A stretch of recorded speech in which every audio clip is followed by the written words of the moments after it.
afternoon, ladies and gentlemen. This is Tom Crawford from high atop the square once more at the L.J. Cigar Lounge in L.J., Georgia.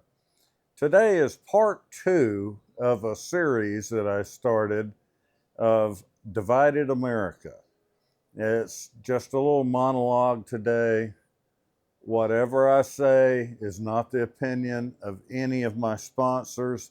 It just happens to be my own. But today is a little historic perspective on gerrymandering. But before we get into that, I want to talk a little bit about the L.J. Cigar Lounge here in L.J., Georgia. It's a wonderful place. It is on the square in L.J.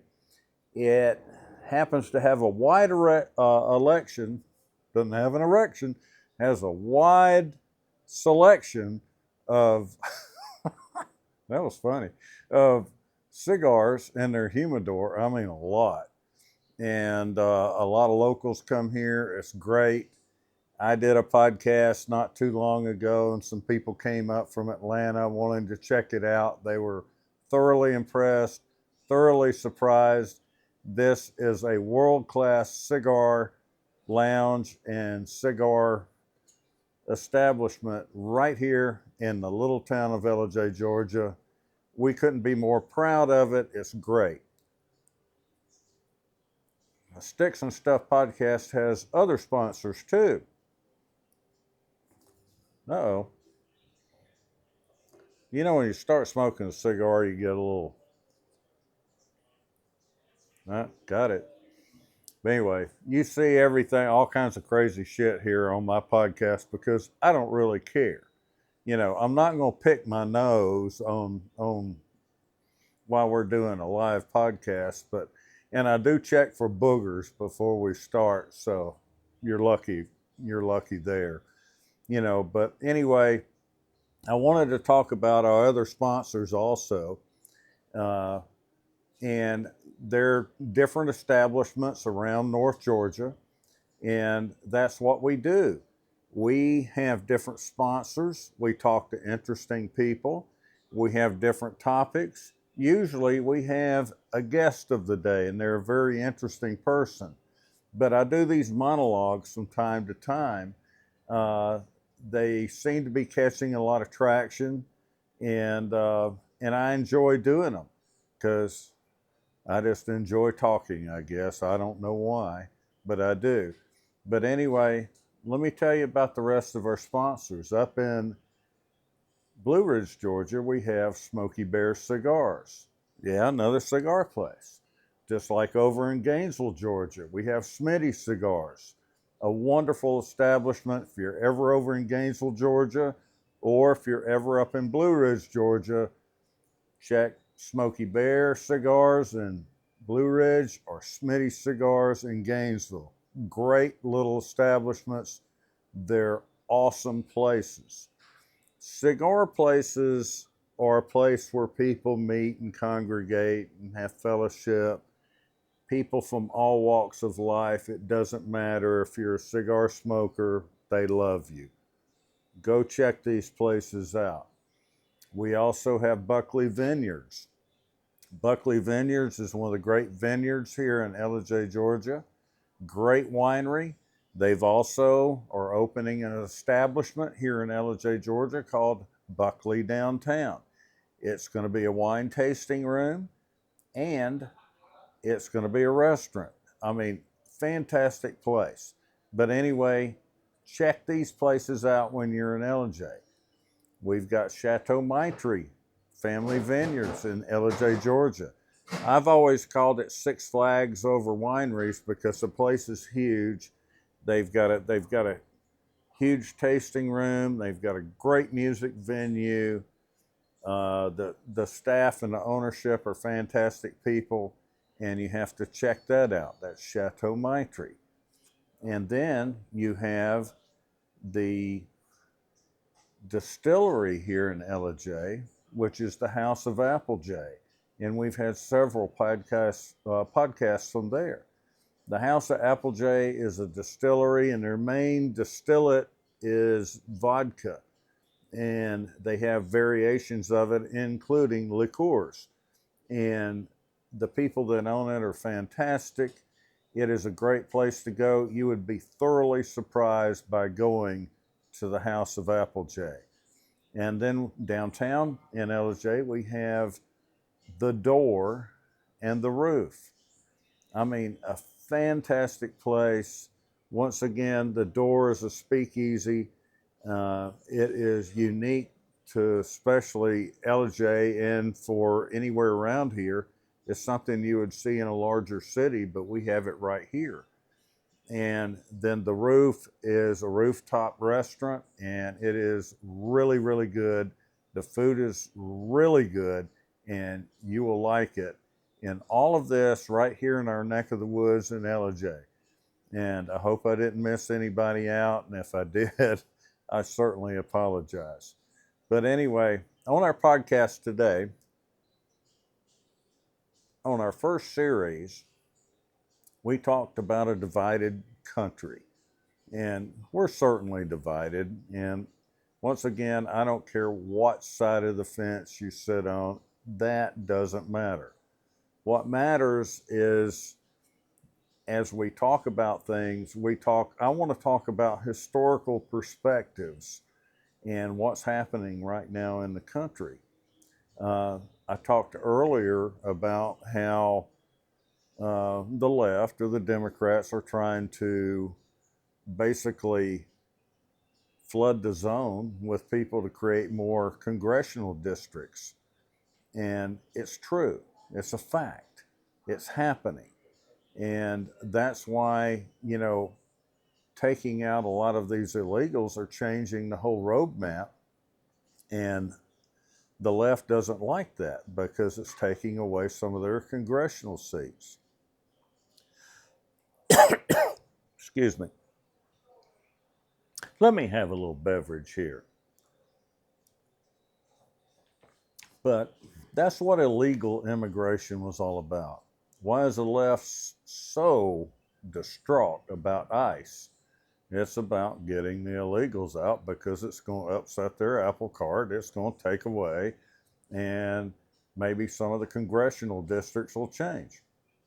Well, the topic I've got today is right in the same vein of what's going on today. And both sides do it. This is not a left or this is not a right issue, but it is a wrong issue, and it is called gerrymandering. What is gerrymandering? Well, I had to get my little notebook because I've got plenty to explain about gerrymandering today and what it really is, how it started, and what this means for your future and mine. But let me explain.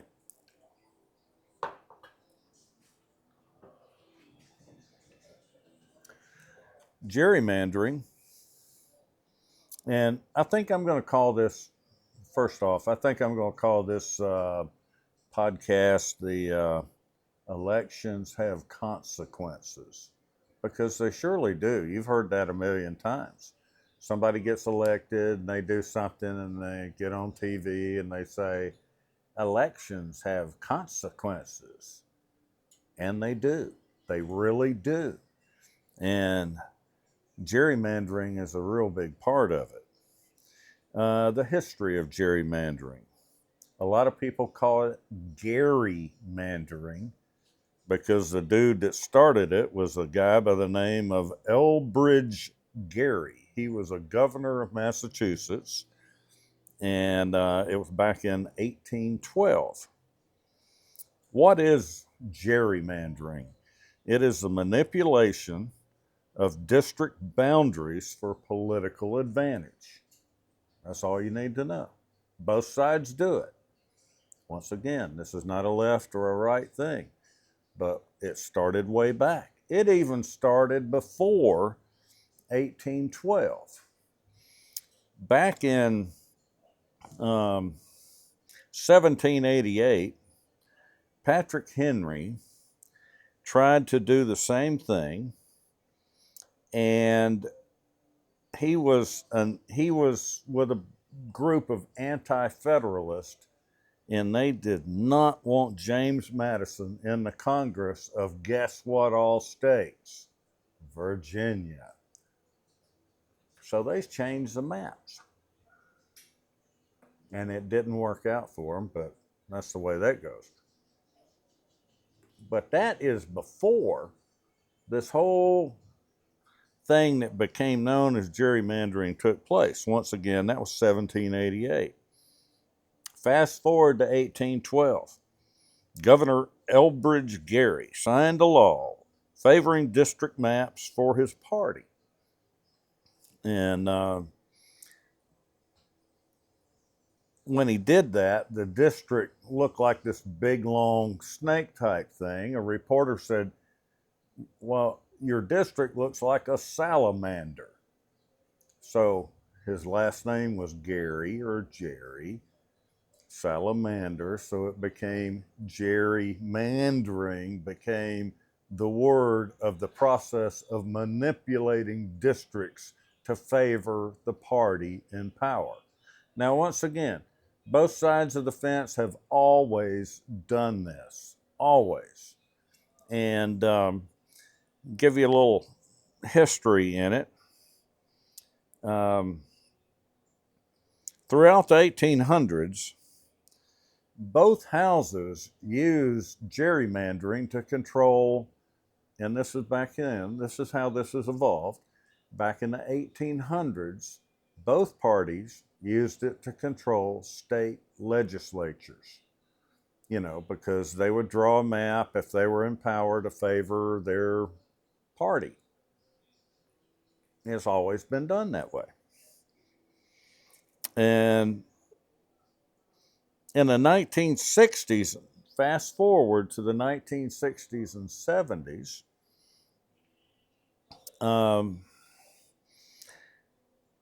the Supreme Court, it was Reynolds versus Sims. And it was called One Person, One Vote. Because what was going on with gerrymandering up until that time is these different parties were drawing districts, but you may have 30,000 people in one district, you may have 50,000 people in another district, and the 50,000 person district's going to win every time, and the one that had lesser amount of people, they were going to get left out. So the Supreme Court did step in the 60s and 70s with the one person, one vote philosophy, where any district drawn had to have an equal amount of people as any other district in that state. And that was all well and good. Then in 1965 became the Voting Rights Act of 1965, and that was aimed to prevent discriminatory redistricting for predominant black areas. What they would do is they would cut them up in little pies and pieces so they weren't represented, and they were diluting the black vote. And so the Voting Rights Act of 1965 by the Supreme Court remedied that. Now, what happened in years after that, the pendulum kind of swung the other way. And so in a lot of these blue cities, and it doesn't necessarily have to be a blue city, but in a lot of these cities across the country, districts are drawn, and there are predominantly black districts, so there's really no representation of white people in those areas. So the discrimination thing, the pendulum completely swung the other way. But the whole thing was designed not to discriminate against minorities. And so that's kind of where we are from the 60s until now. Now, we get to 1990, and we get to about this time. Now, what's going on now? Well, now we're in the computer age. Now we've got AI, we've got computer software, and we've got states doing the same thing that they've always done, whether they're Republican or Democrat, and they are going in and they're using software to make sure that you still have the one person, one vote, but they're completely eliminating any chance for the opposing party to win in that district based on how they redraw it. And this is all being done now on computer platforms. And, you know, it's kind of, there are several different ways that that is being done. There's a term called packing. Packing is a term used to dilute opposition voters or concentrate them into one area. And if you concentrate an opposition into one area and you've got the monopoly or the majority in all other areas, they don't have a chance of winning. There's another form of gerrymandering, and it's the most form that actually goes on these days, and it's called cracking. And it's diluting opposition voters over many districts. It's the exact thing that's going on right now in Virginia. I don't know if you watch the news. You see the Virginia maps and you see these crazy looking districts that are formed. Well, in a lot of districts, like in Virginia, let's just talk about Virginia, for example.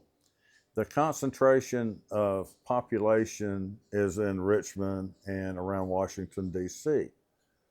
The rest of Virginia is very rural.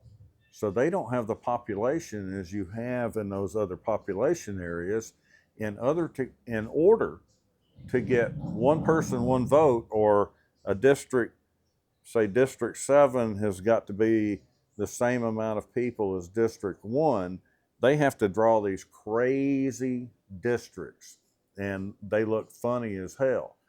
But they have to do that to get the one person, one vote and to satisfy that. But what they do when they've done that, they have diluted the vote in such a way, and Virginia is a prime example. 47% of the people in Virginia voted Republican in the last presidential election. However, with this new gerrymandering, none of them will be represented. Think about that. 47% of your population will not be represented whatsoever because they've worked it out where no matter what district you have, it is going to be a majority of Democratic voters. And so Democrats are going to take all the legislature, they're going to take any elected position in any district, and they're going to get those seats in Congress. Is that fair? I don't care what side of the fence you're on, but that's fucking crazy. It's not fair, but that's what's going on right now in the country. Now, in 2019, the Supreme Court had another ruling that said that gerrymandering was basically legal because they turned it back over to the states. It was a political issue, and the Supreme Court said they really didn't have standing, and they sent it back over to the states. They basically punted the ball. They punted the issue. And this is going to be a huge issue as we go forward, and I'll explain in just a minute. Several states recognize this, and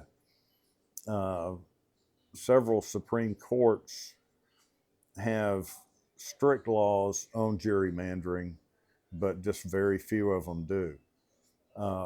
What will happen in the future, and this is where I first started out today, that elections do have consequences. And once again, it doesn't matter what party it is. As states win elections statewide and they're able to gerrymander, they're going to take the other party completely out. Here is a real big red flag that everybody needs to look at right now.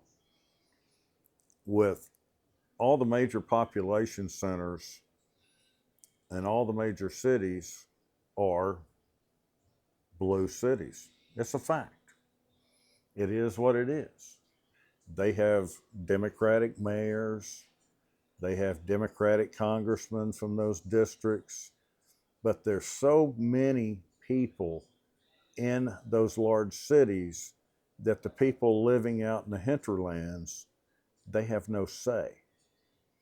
It will get to a point, possibly in the United States of America, within one or two election cycles, where the majority of the voters have no say. Now, that's a bold statement, but I'm making it right here because it can happen. It can happen when the other party tries to have illegal aliens to flood the zone so they get more House seats in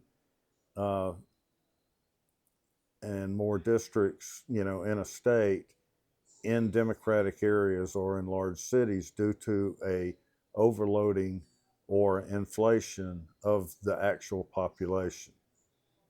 Then you have Democratic controlled states. Then you have extreme gerrymandering.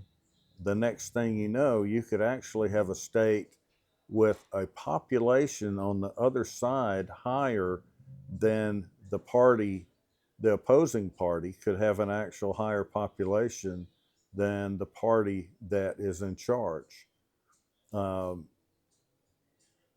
that's terrible. It could happen nationwide.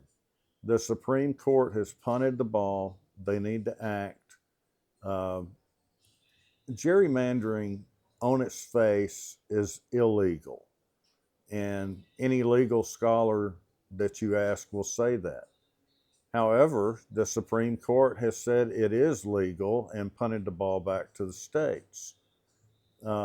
Something has to be done before we are put in a position where half of the country is not represented in Washington or at their state level. At that point, what do those people do? Is that when we have civil war? Gee, I hope not. I hope that the Supreme Court will do something about it. Now, the other side, the Democrats have already said if they get the White House again, they're going to pack the court. What does that mean? That means they're going to put more people on the court that think the way they do. Our country is toast at this point. I mean, it really is. It's time for people to wake up. It's time for somebody to stand up and do something about it. And I'm not talking about violence. I'm talking about by voice. Stand up, go vote, and we say that all the time, go vote, do your voting part. If I'm in a state where my vote doesn't basically count because no matter how I vote, it's not going to help because, the outcome has already been determined. What do we do then? What do we do at that point? We're nearly at a crossroads where something has to give. I hope everybody listening today will really take a hard look at this. Tell your legislatures, tell your congressmen, tell your senators that it's time the Supreme Court acted. Congress and the Senate can't do a damn thing about it. This is a legal issue that has to be dealt with at the Supreme Court level or at the level of the Supreme Court of a state because it's a state's issue right now. But at some point, it's going to be beyond fixing. This has to be done now. But anyway, so much for the gloom and doom today. But anyway, I just wanted to bring this up today as a piece from my last piece about illegal immigration and ICE and how all this ties together. I hope everybody has an excellent week. As to this point in this podcast, and I know my other one aired and we talked about the Save America Act, to this date it has not been passed yet. That's another thing I don't understand. You know, what's so big about showing voter ID to go vote? Our country is going down the frickin' toilet and we have to do something about it soon. But anyway, I'm tired of being Mr. Gloom and Doom. I want everybody to have a great week. Do something good for somebody this week. I always say that on this podcast. Take care of yourself. Be good to yourself. Be healthy. But always do something good for somebody this week. Once again, I'm Tom Crawford with the Stix and Stuff podcast. Hope to see you again soon. Thank you.